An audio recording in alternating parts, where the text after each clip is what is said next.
That's property taxes, which is, we will take Medicaid off the county budgets by having a state takeover. And then that's 45% of the county's tax levy on average.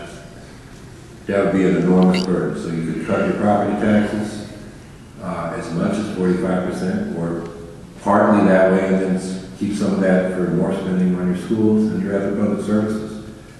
That's what I would do. And I would leave it to the discretion of local government to decide, with that burden lifted, how much to cut the taxes and how much to devote to spending. The one-size-fits-all centralized mandate of a property tax cap is the exact opposite of where we need to go. I think you're going to have a good centralized collection of progressive taxes, so you don't have competition between jurisdictions on tax rates. But it's better to have more revenue sharing and then let localities decide how best to spend it. I would also put a circuit breaker to protect low income and people on fixed income, so when your property tax would max out at a certain percentage of your income.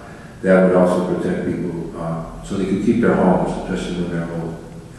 And the other thing I would do is through a more progressive tax structure. We haven't got to those questions yet. I'm going to raise $34 billion and get a $25 million surplus and put it in the Green New Deal. And maybe I'll get to that before we're done here.